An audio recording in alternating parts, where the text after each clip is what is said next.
Hi மெடிச்சல குட்டீஸ், எல்லாருக்கும் வணக்கம். இன்னைக்கு நம்ம 2014 வெளியான த லூசி அப்படிங்கிற ஒரு படத்தோட கதையை தான் பார்க்க போறோம். அப்படி நம்ம இந்த கதைக்குள்ள போறதுக்கு முன்னாடி ஒரு முக்கியமான கேள்வி ஒண்ணு உங்ககிட்ட கேட்கணும். மனுஷனா பிறந்திருக்கிற நம்மளோட மூளையை எத்தனை % யூஸ் பண்ணிருப்போம் அப்படின்ட்டு நினைக்கிறீங்க? தெரிஞ்சவங்க கமெண்ட்ல சொல்லுங்க. ஆனா இந்த படத்துல மனிதர்கள் 100% மூளையும் யூஸ் பண்ணா என்னென்னலாம் பண்ண முடியும் அப்படிங்கறத ரொம்ப சுவாரஸ்யமா சொல்லியிருக்காங்க. படத்துக்குள்ள போறதுக்கு முன்னாடி சேனலை சப்ஸ்கிரைப் பண்ணிட்டு அப்படியே இந்த லைக் பண்ணி தட்டி விட்டுருங்க. கதை சொல்ல நானும், அதை கேட்டு ரசிக்க என் செல்ல குட்டிகளாகிய நீங்களும். இந்த படத்தோட ஸ்டார்டிங் சீன்ல ஒரு மனித குரங்க காட்டுறாங்க. அது மட்டும் இல்லாம மனிதர்களாகிய நம்ம இந்த பூமிக்கு வந்து பல ஆயிரக்கணக்கான வருஷங்கள் ஆகுது. எப்படி இருந்த பூமியை நாம இப்போ எப்படி மாத்தி வச்சிருக்கோம் அப்படிங்கிற மாதிரி ஒரு சீனை காட்டுறாங்க. அதாவது காடு, மலை, ஏரி, வாக்கியா, வரப்பு எல்லாத்தையும் வெட்டி தூர் வாரிட்டு பில்டிங்ஸா அப்படியே கட்டி வச்சு நம்ம இந்த இயற்கை வளங்களை அழிச்சிருக்கோம் அப்படிங்கிற மாதிரி சொல்றாங்க. அப்படியே சீனை கட் பண்ணிட்டு லூசி அப்படிங்கிற ஒரு பொண்ணை காட்டுறாங்க. இந்த பொண்ணு தான் நம்ம படத்தோட ஹீரோயினுக்கா. அந்த பொண்ணு கிட்ட ரிச்சர்ட் அப்படிங்கிற ஒருத்தன் ஒரு பெட்டியை கொடுத்து, அந்த பெட்டியை ரியோ அப்படிங்கிற ஒருத்தன் கிட்ட கொடுத்தீங்கன்னா அவன் உனக்கு $1000 தருவான், அதை வச்சுக்கிட்டு நீ ஜாலியா இருக்கலாம் அப்படிங்கிற மாதிரி அவன் சொல்றான். அப்பதான் நம்ம ஹீரோயினுக்காவுக்கு ஒண்ணு தோணுது, இந்த சின்ன வேலைக்கு போய் ஒருத்தன் $1000 கொடுக்குறான் அப்படின்னா கண்டிப்பா சொல்றேன் இதுல ஏதோ ஒரு பெரிய பிரச்சனை இருக்கு. சோ என்னால நீ சொல்றத பண்ண முடியாது, அது மட்டும் இல்லாம நாளைக்கு எனக்கு ஒரு எக்ஸாம் இருக்குது, நான் போய் படிக்கணும் அப்படிங்கிற மாதிரி சொல்றான். அந்த பொண்ணு என்ன சொன்னாலும் அவன் கேட்கவே மாட்டேங்கிறான். நீ எனக்காக இதை பண்ணி ஆகணும் அப்படின்னு சொல்லிட்டு அவன் கையில வச்சிருக்க அந்த பெட்டியில ஒரு விலங்கு மாதிரி ஒண்ணு இருக்குது. அதை எடுத்து அப்படியே நேக்கா இந்த பொண்ணோட கையில மாட்டி விட்டுட்டு, இப்ப நீ தான் இதை கொண்டுட்டு போகணும், இந்த பெட்டியை திறக்கிறதுக்கான சாவியா கிட்ட இல்ல, அது மட்டும் இல்லாம உனக்கு வேற வழியும் கிடையாது. சோ இந்த பெட்டியை எடுத்துக்கிட்டு நீ உள்ள போனா மட்டும் தான் உன்னால தப்பிக்க முடியும் அப்படின்னு சொல்றான். இவளுக்கும் என்ன பண்றதுன்னே தெரியல. சோ பயத்தோட உள்ள போன இந்த பொண்ணு அந்த வில்ல பையில பாக்கணும் அப்படின்ட்டு அந்த ரிசப்ஷன்ல சொன்னதும் அந்த பையலும் அந்த வில்லனுக்கு கால் பண்ணி கையில பெட்டியோட லூசி அப்படிங்கிற ஒரு பொண்ணு உங்களை பார்க்க வந்திருக்கா சார் அப்படின்ட்டு சொல்றான். அதுக்கப்புறம் போனை கட் பண்ணிட்டு, மேடம் உங்களை இங்கேயே வெயிட் பண்ண சொன்னாரு, சாரு உங்களை பாக்குறதுக்கு கீழே வந்துகிட்டு இருக்காங்களா மேடம் அப்படின்ட்டு சொல்றான். சரி சார், அவர் வர வரைக்கும் நான் அப்படி போய் உட்காடுறேன் அப்படிங்கிற மாதிரி இந்த பொண்ணு சொல்றா. அதுக்கு அந்த பையன் என்ன சொல்றா அப்படின்னா, மேடம் நீங்க மட்டும் இல்ல, உங்க தலையில இருக்க முடி கூட ஆடக்கூடாது, அப்படியே அதே இடத்துல நில்லுங்க, அதுதான் உங்களுக்கு நல்லதுன்னு சொல்றான். அதை கேட்டுதான் இவளுக்கு செம்ம பயம் வந்துருது. சோ அப்படியே அசையாம அதே இடத்துல நின்றுட்டு இருக்கா. அப்போ ஒரு 4-5 ஜிம் பாய்ஸ் அங்க வெறி கூட்டு வரத பார்த்துட்டு நம்மளதான் அள்ளிக்கிட்டு போக போறானுங்க போல அப்படின்னு நினைச்சிட்டு இவ பயந்துகிட்டு இருக்கா. அப்ப நம்ம ஹீரோனுக்காவை உள்ள அனுப்புனா பாருங்க அந்த ரிச்சர்ட் பையன், இந்த குரூப்ல இருக்கக்கூடிய ஒருத்தன் அந்த பையில டப்புன்னு சுட்டு போட்டு தெளிறான். ஹீரோயினுக்கா தப்பிக்கலாம் அப்படின்ட்டு நினைக்கிறாங்க. பட் அவளையும் அப்படியே அள்ளி போட்டு அந்த வில்லப்பையலோட ரூமுக்கு கூட்டிட்டு வரானுங்க. அங்க வந்து பார்த்தா அந்த வில்லப்பைய ஒருத்தனை அடிச்சு கொலை பண்ணிட்டு இருக்கிறத நம்ம ஹீரோயினுக்கா பாத்துறாங்க. அதை பார்த்து நம்ம ஹீரோனுக்கா, ஐயோ என்னையும் கொன்றாதீங்க ப்ளீஸ், எனக்கு எதுவும் தெரியாது அப்படின்னு சொல்லிட்டு இவ கத்திக்கிட்டு இருக்கா. ஹீரோயினுக்கா பேசுறது அந்த வில்லப்பையலுக்கு புரியல போல. சோ இவ என்ன பேசுற அப்படிங்கறத தெரிஞ்சுக்கிறதுக்காக ஒரு டிரான்ஸ்லேட்டருக்கு கால் பண்றாரு. ரிச்சர்ட் தான் இந்த பெட்டியை இவர்கிட்ட கொடுக்க சொன்னாரு, ஆனா இதுல உண்மையாவே என்ன இருக்கு அப்படிங்கிறது எனக்கு தெரியாது, சோ ப்ளீஸ் தயவு செஞ்சு என்ன விட்டுருங்க அப்படின்னு சொல்லிட்டு கதறாங்க. அந்த டிரான்ஸ்லேட்டர் அப்படியே அந்த வில்லப்பை கிட்ட சொன்னதும் ரிச்சர்ட் தான் இதை கொடுத்து அமிச்சானா, சரி ஓகே அப்படின்ட்டு 140 அப்படின்ட்டு ஒரு நம்பரை மட்டும் எழுதி வச்சுட்டு ஒரு செவுத்துக்கு பின்னாடி போய் ஒளிஞ்சுக்கிறான். அதை பார்த்ததும் இந்த பொண்ணுக்கு ஒண்ணுமே புரியல. அது மட்டும் இல்லாம அந்த வில்லப்பையலுக்கு பாதுகாப்பா இருந்தானுங்க பாருங்க, அவங்க எல்லாருமே ஆளுக்கு ஒரு சீல்டு எடுத்துட்டு வந்து இந்த பொண்ணுக்கு முன்னாடி வந்து நிக்கிறானுங்க. ஐயோ டிரான்ஸ்லேட்டர் சாரு, என்ன அவரு போய் ஒரு செவுத்துக்கு பின்னாடி ஒளிஞ்சுக்கிட்டாரு, இவனுங்க எல்லாரும் சீல்டு வச்சிருக்கானுங்க, ஒண்ணுமே புரியல, எனக்கு பயமா இருக்கு, சோ ப்ளீஸ் என்னன்னு கேட்டு சொல்லுங்க அப்படின்ட்டு சொல்றாங்க. அதாவது அந்த ரிச்சர்ட் வந்து ரொம்ப மோசமான பயலாம். சோ அங்க இருக்கிற யாருமே அவனை நம்ப மாட்டாங்களாம். ஒருவேளை இதுல பாம்பு இருந்துச்சுன்னா பெட்டி திறந்ததும் பாம்பு வெடிக்கும், அவரு இறந்து போயிருவார் இல்லையா, சோ அதனாலதான் அவர் போய் ஒளிஞ்சுக்கிட்டாரு. இப்ப மட்டும் மேடம் நீங்க இதை திறக்கல அப்படின்னா அவர் உங்களுக்காக 6x2 அப்படிங்கிற ஒரு பாக்ஸ உங்களுக்காக திறக்கிற மாதிரி இருக்குமா, அதனால நீ இப்ப இதை ஓபன் பண்ண அப்படின்ட்டு அந்த வில்லப்பையன் ஒரு பக்கம் கத்த, அந்த டிரான்ஸ்லேட்டரும் அதே மாதிரி கத்துறாரு. இவங்களுக்கும் வேற வழி இல்லாம பயந்துகிட்டு கத்தி கதறிக்கிட்டு அந்த பெட்டியை ஓபன் பண்றாங்க. ஆனா அந்த பெட்டிக்குள்ள இருந்தது ஒன்னும் பாம்பு கிடையாது, ஒரு ப்ளூ கலர் பவுடர் மாதிரி ஒரு 4-5 பேக்கேஜ் ஒன்று இருக்குது. அந்த பவுடர் எப்படி வேலை செய்யுது அப்படிங்கறத டெஸ்ட் பண்றதுக்காக இவனுங்க அடைச்சு வச்சிருந்த ஒருத்தனை அள்ளிட்டு வந்து போட்டு இதை ட்ரக் மாதிரி யூஸ் பண்ணு அப்படிங்கிற மாதிரி வற்புறுத்துறாங்க. அவனும் என்ன நினைச்சானு தெரியல, ஒருவேளை இதுவும் ஒரு புது வகை ட்ரக்கா இருக்கும் போல, அதனால நம்மள வச்சு டெஸ்ட் பண்றாங்கன்னு நினைச்சுக்கிட்டு அவனும் மூக்குல அப்படியே ஒரு உரிவான் பாருங்க. அடுத்த செகண்ட்ல கை காலியெல்லாம் விரைச்சு நெளிஞ்சு அப்படியே பின்பக்கமா போய் கண்ணு கண்ணெல்லாம் அப்படியே வெள்ளையா மாறிடுது. பார்க்கவே படு பயங்கரமா இருக்கிறான். கொஞ்ச நேரத்துக்கு அப்புறம் கண்ணு சரியாயிடுது. ஆனா பைத்தியக்கார பய சிரிச்சுக்கிட்டு இருக்கிறான். அதனால அந்த பையில இந்த வில்லப்பைய சுட்டு கொலை பண்ணிடுறான். அதுக்கப்புறம் நம்ம ஹீரோயினுக்கா கிட்ட, இதை பாருமா உனக்காக நான் ஒரு வேலை வச்சிருக்கேன் அப்படின்ட்டு அந்த வில்லப்பைய சொல்றான். என்னால வேலையெல்லாம் பார்க்க முடியாதுன்னு அந்த பக்கமும் இந்த பக்கமும் தலையாட்ட, இந்த பக்கமா நின்னவன் அந்த பக்கம் கண்ணத்துல ஒண்ணு விட்டதும் அக்கா இந்த பக்கமா விழுந்துடுறாங்க. இப்ப இந்த சீனை கட் பண்ணா அப்படியே அந்த பக்கம் 1% அப்படிங்கிற மாதிரி காட்டிட்டு மோர்கன் அப்படிங்கிற ஒரு ப்ரொஃபசர் ஒருத்தர் ஒரு செமினாரை கண்டக்ட் பண்ணிட்டு இருக்காரு. அதுல இந்த பூமி பல கோடி வருஷங்களுக்கு முன்னாடி தோன்றுனது, ஆனா உயிர்கள் தோன்றதுக்கு சில லட்சம் வருஷங்கள் ஆனது. இந்த பூமி எவ்வளவு எடை அப்படிங்கிறத ரொம்ப ஈஸியா அளந்துடலாம், ஆனா மனுஷனோட புத்திசாலித்தனத்தை யாராலையுமே கணக்கிட முடியாது, ஏன்னா நம்ம மூளையோட திறன் ஒரு அசாத்தியமானது அப்படிங்கிற மாதிரி சொல்றாரு. இந்த பூமியில வாழக்கூடிய மிருகங்கள் 3-5% மூளையை வந்து யூஸ் பண்ணுதான், ஆனா மனிதர்களாகிய நாம கிட்டத்தட்ட 10% மூளையை யூஸ் பண்றோமா. ஆனா அந்த வெறும் 10%க்கு இன்னைக்கு நம்ம எங்க இருக்கோம் அப்படிங்கிறது நமக்கு எல்லாருக்குமே நல்லா தெரியும். அது மட்டும் இல்லாம இந்த மனிதர்களை விட அதிகமா மூளையை யூஸ் பண்ணக்கூடிய ஒரு உயிரினம் இருக்குது. நம்ம எல்லாருக்கும் டால்பின்ஸை பத்தி நல்லாவே தெரியும் இல்லையா? அதுங்க தான் அதிகபட்ச மூளையை யூஸ் பண்ணுதுங்களாம். சரியா சொல்லணும் அப்படின்னா கிட்டத்தட்ட 20%க்கு மேல. இப்ப அப்படியே சீனை கட் பண்ணா மயக்கத்துல இருக்க நம்ம ஹீரோனக்கா கண்ணை முடிக்கிறாங்க. கண்ணை முடிச்சதும் வயித்துல செம்ம வலி. என்னடா அப்படின்னு பார்த்தா வயித்துல ஒரு பெரிய கோடு போட்டு அதுல கட்டு போட்டு வச்சிருக்கானுங்க. ரத்தத்தை பார்த்துட்டு இந்த அக்கா செம்ம பயத்துல இருக்கும்போது ஒரு டாக்டர் ஒருத்தன் அங்க வரான். இதை பாருமா, நீ பயப்படாத, உங்ககிட்ட இருக்கிற எந்தவித பாடி பார்ட்ஸையும் நாங்க எடுக்கல, வயித்துல ஒரு கோடை போட்டு ஒரு 4-5 பேக்கேஜை மட்டும் வச்சு தச்சிருக்கிறோம், அதை அப்படியே அழுங்காம கொடுக்காம யூரோப் வரைக்கும் நீ கொண்டுட்டு போயிடணும், அப்படி இல்லைன்னா உன்னை கொண்டுரும் அப்படி இப்படிங்கிற மாதிரி மிரட்டிட்டு இருக்கானுங்க. அந்த பேக்கேஜ்ல என்ன இருக்கு அப்படின்ட்டு நம்ம ஹீரோனக்கா கேட்கும்போது CPH4 அப்படிங்கிற ஒரு ட்ரக் ஒன்று அதுல இருக்குது, அதைத்தான் நீ சேஃபா எடுத்துட்டு போகணும் அப்படின்னு சொல்லிட்டு இருக்கும்போது அந்த இடத்துக்கு ஏகப்பட்ட பசங்க வரானுங்க. அதாவது நம்ம ஹீரோனக்காவோட வயித்தை கிழிச்சு உள்ளார ஒரு 4-5 பேக்கேஜ் வச்சானுங்க இல்லையா, அதே மாதிரி அவனுங்களோட வயித்தையும் கிழிச்சு அதுக்குள்ள இந்த ட்ரக்ஸை வச்சு கடத்திட்டு இருக்கானுங்க. அதுக்கப்புறம் அந்த ட்ரக்ஸை கடத்துறதுக்கு முன்னாடி இவங்க எல்லாரையும் கொண்டு போய் ஒரு இடத்துல அடைச்சு வச்சிருக்கானுங்க. அப்போ மறுபடியும் நம்ம ஹீரோனக்கா மயக்கத்துல இருந்து கண்ண முடிக்கிறாங்க. அந்த இடத்துல பாக்குறதுக்கு சைக்கோ மாதிரியே ஒரு வில்ல பையன் இருக்கிறான். நல்லா தான் இருந்தான், பட் என்ன ஆனிச்சுன்னு தெரியல. நம்ம ஹீரோனக்காவோட கைத்தா மட்டும் 2 வச்சு வயித்துல மாங்குன்னு உதச்சு செஞ்சிடறான். ஆல்ரெடி ஹீரோனக்காவோட வயித்தை கிழிச்சு உள்ளர வந்து பேக்கேஜ் வச்சிருக்கானுங்க. அந்த இடத்துல உதச்சதும் இவளுக்கு வலி தாங்க முடியல, கத்தி கதறி குப்பாடு போட்டுட்டு இருக்கா. வயித்துல வேகமா உதச்சதுனால ரத்தம் பிச்சுக்கிட்டு அடிச்சுக்கிட்டு இருக்குது. அது மட்டும் இல்லாம வயிற்றுக்குள்ள வச்ச அந்த ஒரு சில பேக்கேஜஸ்ல ஏதோ ஒண்ணு ஓபன் ஆயிடுச்சு போல. அந்த CPH4 நம்ம ஹீரோனக்காவோட ரத்தம் பித்தம் அப்படின்ட்டு எல்லாத்திலையும் கலந்துகிட்டு இருக்குது.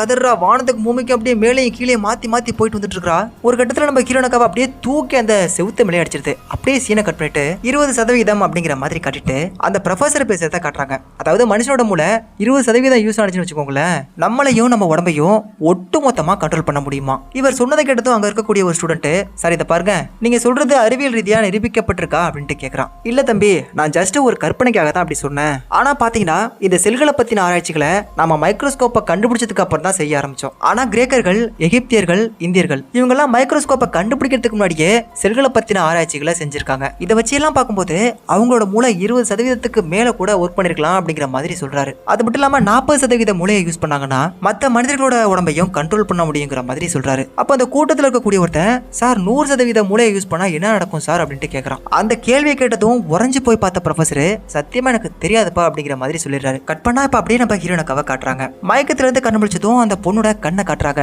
அவ வயிற்றுக்குள்ள வச்சு தச்சாங்க இல்லையா அந்த ட்ரக்ஸ், அந்த கலர்லயே அந்த கண்ணும் இருக்குது. இப்ப அந்த ரூம்குள்ள வந்த ஒரு வில்லப்பையில அவளுக்கு பக்கத்துல நேக்கா வர வச்சுட்டு அவன் கையை முறிச்சு அவன் பெல்ட்டை உருவி அந்த பெல்ட்டால ஒரு டேபிளை இழுத்து அந்த டேபிள் மேல இருந்த அந்த வில்லப்பையோட துப்பாக்கி எடுத்து அவனை போட்டு தள்ளிட்டு அந்த இடத்த விட்டு வெளில வரா. அதுக்கப்புறம் அங்க இருக்கக்கூடிய எல்லாரையும் டப்புன்னு சுட்டு போட்டுட்டு அவனுக்கு தின்னுகிட்டதெல்லாம் எடுத்து இந்த அக்கா திங்க ஆரம்பிக்கிறா. தின்னு முடிச்சதுக்கு அப்புறம் தான் தெரியுது இந்த பொண்ணோட உடம்புலயும் ஒரு புல்லட் பட்டிருக்கு அப்படின்ட்டு. அந்த புல்லட்டை இந்த பொண்ணு அப்படியே வெறும் கையாலேயே எடுத்து கீழே போடுறா. அதுக்கப்புறம் ஒரு கன் எடுத்து பேக்ல போட்டுக்கிட்டு ஒரு சட்டையை போட்டுக்கிட்டு அந்த இடத்த விட்டு வெளில வரா. அப்போ ஒரு டாக்ஸி டிரைவர் கிட்ட, நான் பேசுற மொழி புரியுதா அப்படின்ட்டு கேக்குறா. புரியலன்னு சொன்னா என்ன பண்ணுவோம் அப்படின்னு சொல்லிட்டு ஒரு மாதிரியா தென்னாவட்டை எடுத்தோம் அவனை டப்புன்னு கால் சொல்லிட்டு, என்ன தம்பி உனக்கு நான் பேசுறது புரியுதா அப்படின்ட்டு பக்கத்துல இருக்க ஒருத்த கிட்ட கேக்குறா. ஐயோ மேடம், நீங்க பேசுறது அப்படியே கிறிஸ்டல் கிளியரா புரியுது மேடம், எங்க போகணும்னு மட்டும் சொல்லுங்க, நான் அப்படியே சிட்டா பறந்து போறேன் அப்படின்னு சொல்றான். பக்கத்துல இருக்க ஒரு பெரிய ஹாஸ்பிட்டலுக்கு போகணும் அப்படின்னு சொன்னதும் அந்த டிரைவர் இவளை ஹாஸ்பிட்டலுக்கு கூட்டிட்டு போயிட்டு இருக்கான். போயிட்டு இருக்கும்போது ஒரு டிராபிக்ல வண்டியை நிப்பாட்டி இருக்கான். அப்போ ஒரு சில பொண்ணுங்க போன் பேசுறாங்க.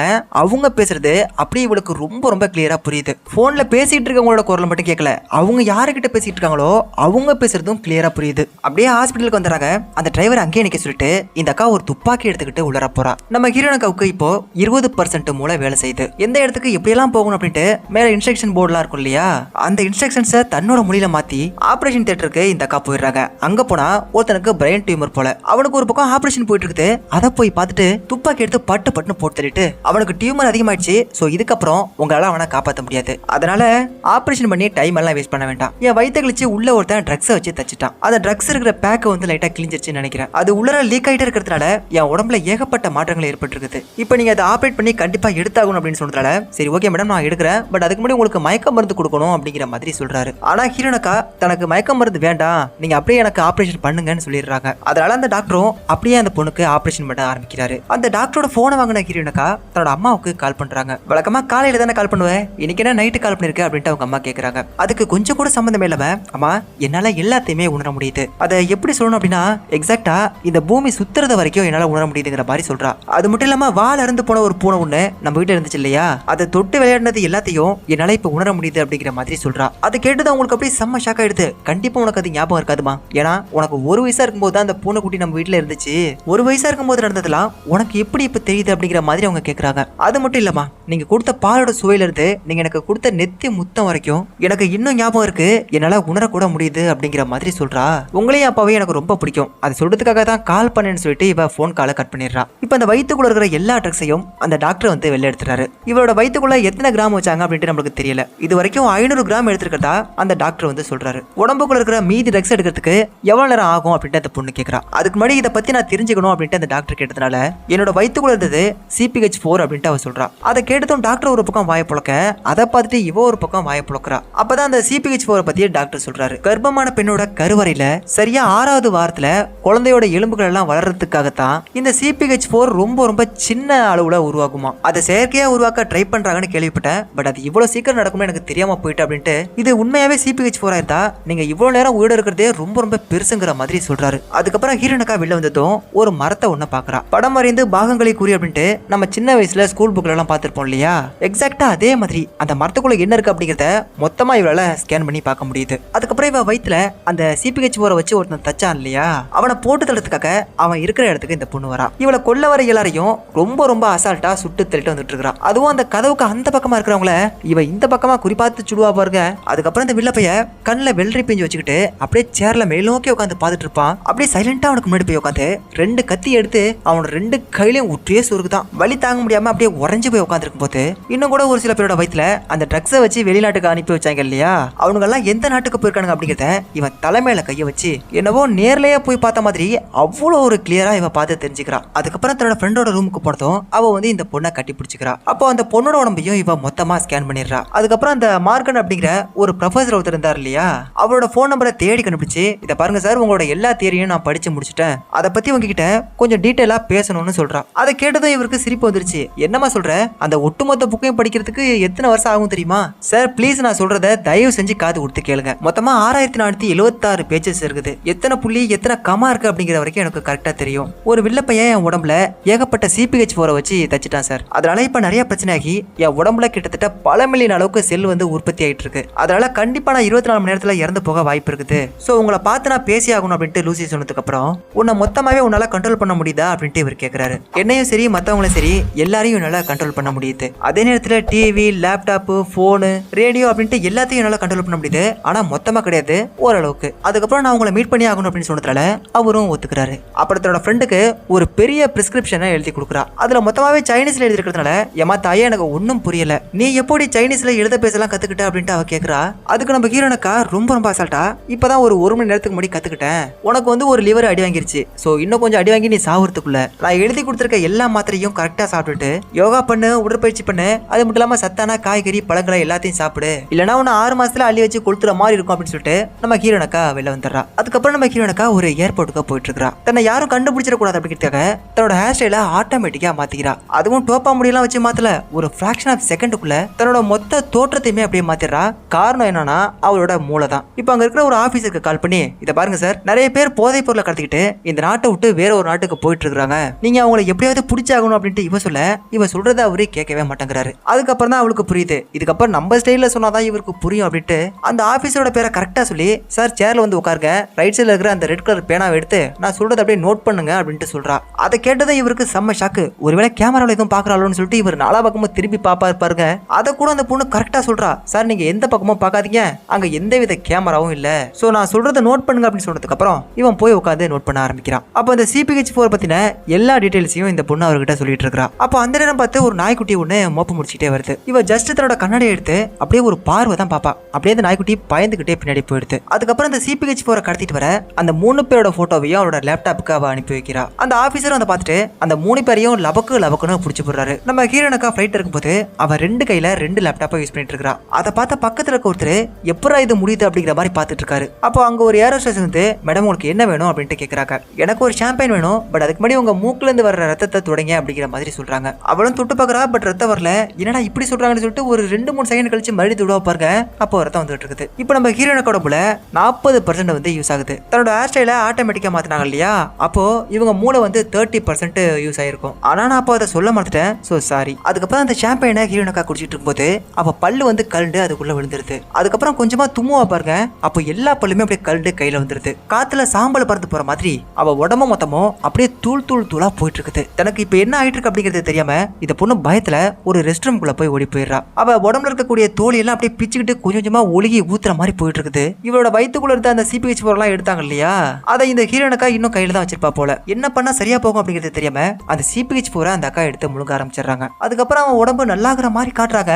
அப்படியே அதுக்கப்புறம் வெடிச்சு சதறி போயிடுற மாதிரி காட்டுறாங்க. கட் பண்ணா நம்ம ஹீரோனுக்கா ஒரு ஹாஸ்பிட்டல்ல இருந்து கண்ண முடிக்கிறாங்க. அதை பார்த்த ஒரு நர்ஸக்கா அங்க இருக்கக்கூடிய எல்லா ஆபீசர் கிட்டையும் இதை பத்தி சொல்லிடுறா. அந்த ட்ரக்கை கடத்திட்டு போனவங்கள பிடிச்சாரு இல்லையா ஒரு ஆபீசர், ஒரு துப்பாக்கி எடுத்துக்கிட்டு மேடம் அப்படின்னு இல்லைங்க கையை மேல தூக்குங்க அப்படின்ட்டு சொல்றாரு. சரின்னு சொல்லிட்டு கையை மேல தூக்குறாங்க. பட் முழுசா இவங்க தூக்குறதுக்குள்ள அங்க இருக்கக்கூடிய எல்லாருமே அதே இடத்துல விழுந்துடுறாங்க. அந்த ஆபீசர் மட்டும் துப்பாக்கியோட நிற்கும் போது இவங்க பக்கத்துல போக போக அதுல இருக்கக்கூடிய எல்லா புல்லட்ஸும் கீழே விழுந்துருது. அந்த 3 பேரையும் பிடிச்சிட்டீங்களா, அந்த CPH4 எங்க இருக்கு அப்படின்ட்டு அவ கேட்கறா. எல்லாரையும் பிடிச்சாச்சு மேடம், அது இங்க தான் ரொம்ப ரொம்ப சேஃபா இருக்கு அப்படின்ட்டு சொல்றாரு. இல்ல அது என்கிட்ட இருந்தா தான் சேஃபா இருக்குன்னு சொல்லிட்டு அவங்க முன்னாடி போக அந்த ஆபீசர் பின்னாடியே போறாரு. அதுக்கப்புறம் வெளில வந்து அந்த ஆபீஸோட கார்ல நம்ம ஹீரோனுக்கா ஏறிக்கிறா. அங்க இருக்கக்கூடிய யாரெல்லாம் போன் பேசிட்டு இருக்காங்களோ அவங்க எல்லாரோட சிக்னலையும் இவ கரெக்டா பார்த்து தன்னை பத்தி யாராவது பேசுறாங்களா அப்படிங்கறத கண்டுபிடிச்சு அந்த வில்ல பைய ஒருத்தர் இருக்கான் பாருங்க, அதான்ப்பா அந்த 2 கையிலையும் 2 கத்தி குத்துனா பாருங்க அவன் தான். அந்த பையன் என்ன செத்து போகல, அவன்கிட்ட இந்த CPH4 கொண்டு போன 3 பேரும் மாட்டிக்கிட்டாங்க அப்படிங்கிற மாதிரி சொல்றான். அது மட்டும் இல்லாம லூசியும் இங்க தான் இருக்கா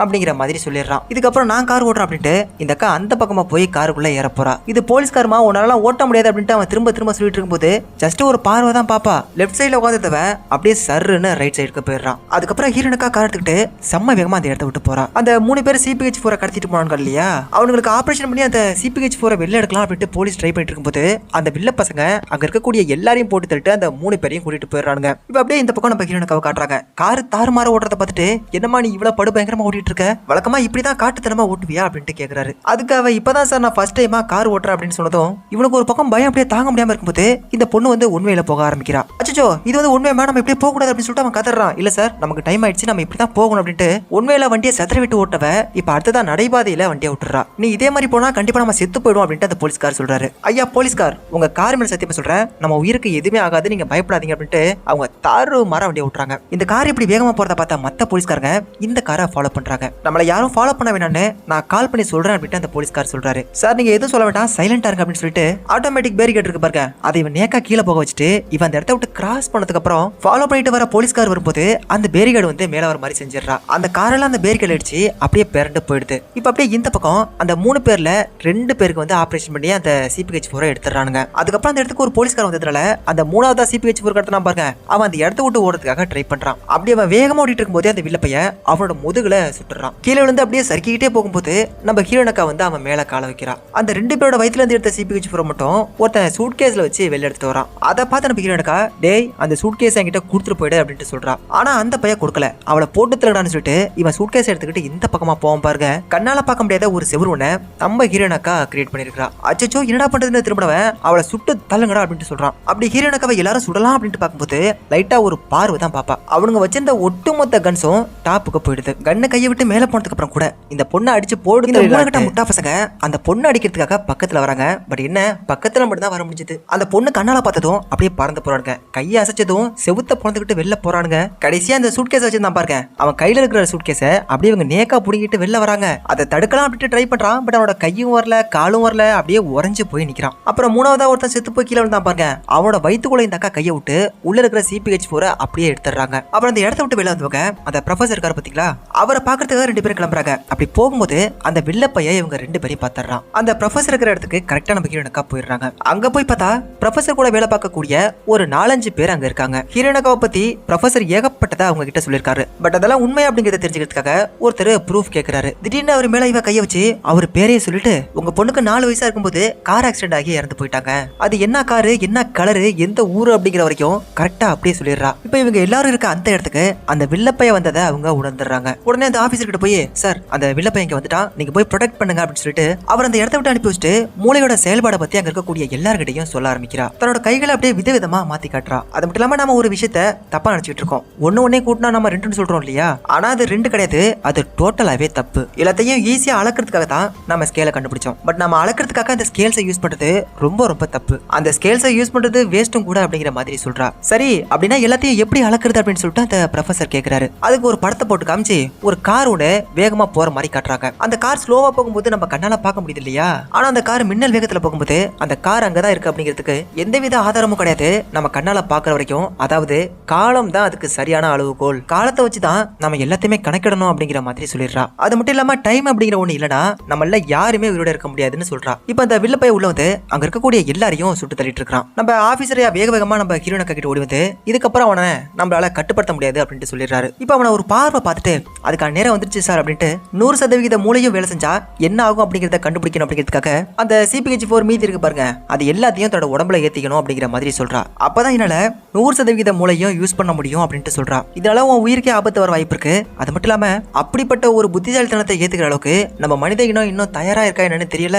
அது மட்டும் இல்லாம இது உன் உயிருக்கே கூட ஆபத்தாமையலாம் அப்படிங்கிற மாதிரி சொல்றாரு. ஆனா லூசி என்ன சொல்றா அப்படின்னா, எனக்கு இதை பத்தி பிரச்சனை கிடையாது சார், ஏன்னா நான் இன்னும் கொஞ்ச நேரத்துல கண்டிப்பா செத்து போயிடுவேன். அப்படி நான் செத்து போறதுக்குள்ள ஏதாவது ஒண்ணு பண்ணணும் அப்படின்னு நினைக்கிறேன்னு சொல்லிட்டு இப்ப நான் ஒரு கம்ப்யூட்டர் ஒண்ணு உருவாக்க ட்ரை பண்ணிட்டு இருக்கேன். அந்த கம்ப்யூட்டர் உருவாக்கி அதை நீங்க மட்டும் ஆக்சஸ் பண்ற மாதிரி நான் ரெடி பண்ண ட்ரை பண்றேன். இப்போதைக்கு நீங்க அந்த CPH-4 என் உடம்புல செலுத்துங்க அப்படின்ட்டு சொல்றா. உன்னோட தியாகத்துக்கு முன்னாடி நாங்கெல்லாம் ஒண்ணுமே கிடையாதுட்டு அந்த CPH-4 அந்த பொண்ணோட உடம்புல ஏத்துறாங்க. அந்த ஒட்டுமொத்த CPH-4 அவ உடம்புல ஏறுது. அப்போ அந்த பொண்ணோட வாய்க்குள்ள வந்து ஏதோ ஒரு பவர் மாதிரி ஒண்ணு ரிலீஸ் ஆகுது. இப்ப அப்படியே இந்த பக்கம் அந்த ஆபீசருக்கும் அந்த வில்லப்பையலுக்கும் நடுவுல ஒரு துப்பாக்கி சண்டை நடக்குது. அந்த சண்டையில அந்த ஆபீஸரோட கைத்தாமட்டில ஒரு துப்பாக்கி குண்டு ஒண்ணு பாஞ்சிருது. இப்ப நம்ம ஹீரோனோட உடம்புல 70% வந்து யூஸ் ஆயிட்டு இருக்குது. அவ கையில இருக்கக்கூடிய எல்லா நரம்புகளும் வெளில வந்து அப்படியே இந்த மரத்தோட வேர் மாதிரி, எக்ஸாக்டா சொல்லணும் அப்படின்னா இந்த வெனோம் படத்துல வரும் இல்லையா அந்த மிருகத்தோட உடம்பு, அந்த மாதிரி வெளில வந்து அங்க இருக்கக்கூடிய கம்ப்யூட்டர், கேமரா, பிரிண்டர் அப்படின்ட்டு எல்லாத்துக்கூடையும் மெர்ஜ் ஆக ட்ரை பண்ணிட்டு இருக்கா. இப்போ வந்து 80% மூலம் வந்து அவங்களுக்கு யூஸ் ஆக ஆரம்பிக்குது. அங்க இருக்கிற எல்லாரும் அவ என்ன செய்யறா அப்படிங்கிறது தெரியாம அப்படியே வாயை பொழந்துட்டு பார்த்து நின்றுட்டு இருக்காங்க.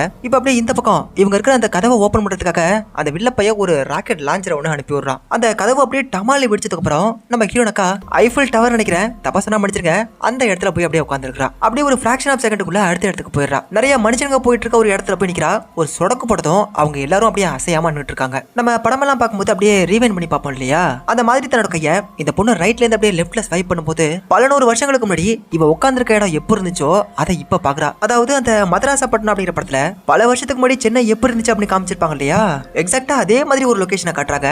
மறுபடியும் இந்த அக்கா ரைட்ல இருந்து லெஃப்ட் ஸ்வைப் பண்ண மனுஷனுங்க ஆதிவாசி மாதிரி இருந்தாங்க இல்லையா, அதாப்பா இந்த டார்சான ஓன்னு கத்திட்டு வருவாரு, அந்த மாதிரி ஒரு காலகட்டத்துக்கு போயிடுறா.